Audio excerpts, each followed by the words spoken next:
Hey YouTube, hi Spotify, it's Kel, and I'm coming to you today with another video in my podcast series. And today we're going to talk about a cute activity to do with kids. It can also actually be used with adults in therapy for a different purpose. So therapists, if you want a session idea, here's one for you. But also it can be used with kids or adolescents or whoever, but I think that it's a great activity for someone to develop more self-esteem. And what do I mean when I say that? When you talk about self-esteem, it's someone's belief in themselves. And part of someone having belief in themselves is them knowing and believing in who they are, and also being able to state it. So in this exercise, it may seem, again, these things might seem silly, but you'd be surprised how, hard they can be for people who maybe aren't used to looking within themselves or knowing themselves. So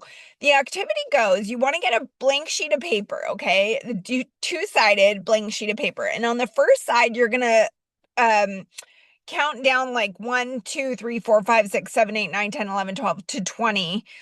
And you want to leave them, with a space to write a word. So you're just going to do a list view down the paper, 1 to 20. And I'll explain what you're going to do with it in a sec. And then on the back side, you're going to do 1, 2, 3, 4, 5. Okay.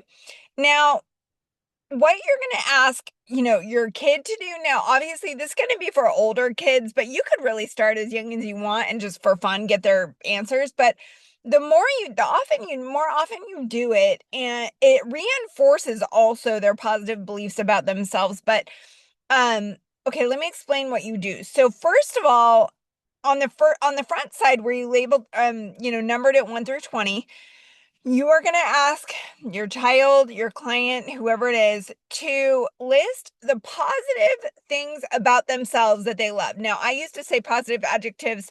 That can mean anything from smart or funny to like servant or volunteer, whatever it can be. Obviously an adjective about who I am as a person. It can also be something that I like within myself that I do for other people, or just some way that I am. Okay.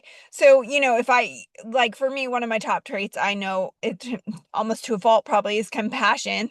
And like that would be on my list, or, whatever. I'm hypothetically just thinking like, uh, compassion, empathetic, funny, smart, kind, good listener, whatever. Okay. So, you want to have that person or that child or whoever list 1 to 20, and then actually have them go back just for fun. You can either have them kind of rank them as to like what characteristics do they think define themselves the most, or you can just have them circle the ones that they love the most about themselves. Okay, because, and again, this will be helpful in guiding that person towards the life they want to live, playing on their, building on their strengths. But most importantly, you really give that person an increased sense of confidence in who they are as a person and the good traits about themselves. Okay. And so then you're going to flip it over and you're going to do 1, 2, 3, 4, 5 of your negative traits. What do you think you have to work on? What are your kind of top current issues that you would like to improve? Maybe it'd be like undisciplined, or maybe it would be like, impulsive, or doesn't value myself enough, or something like that, and then so you're going to just have them do 5, because God knows we all cannot think of, well, knowing 20 things that we want to improve about ourselves is like too overwhelming for a lot of people, right? So you just want to keep that small. But it's also very important when you talk about self-esteem, you don't just want to know the good things about yourself. You want to know who you are holistically, and that includes your positive strengths and your negative strengths or negative weaknesses that you want to improve, right? And one of the points that you want to make when doing this, especially with the kids or like with a client or whatever, is you want to say that the entire piece of paper is every single person as a human being, that we all have our strengths and we all have our weaknesses. And it's just important to know what those are. One, so that we can have more confidence in ourselves. Two, so we can work on the negatives.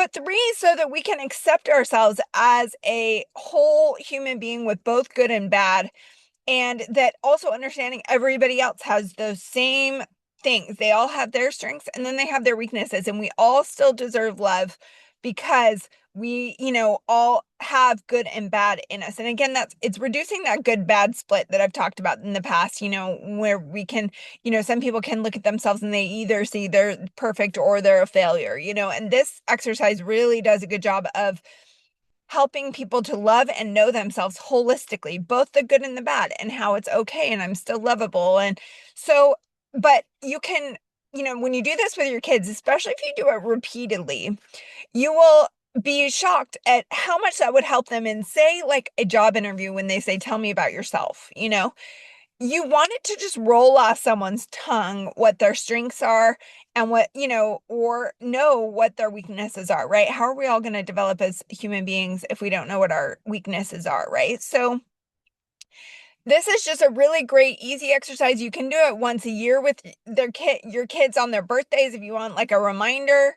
I have other cute birthday ideas I'm actually going to share in a different video, so that's like a whole different thing. But um, I really love this video. I mean, this exercise with clients or with your kids. I think it's a great one because it really helps them to form a barrier of like if someone else calls them dumb, but they repeatedly know that they are smart and have said it out loud and, find it as one of their strengths, they're not going to be nearly as negatively affected by someone calling them dumb because they're going to be like, that's just not true.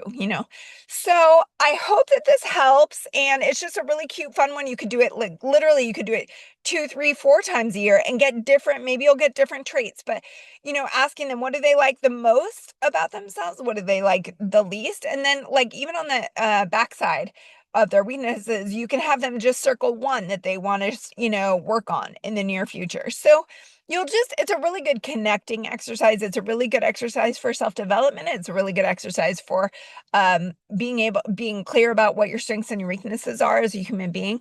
And I hope that this helped you and that you're happy and healthy wherever you are. And I will see you next time.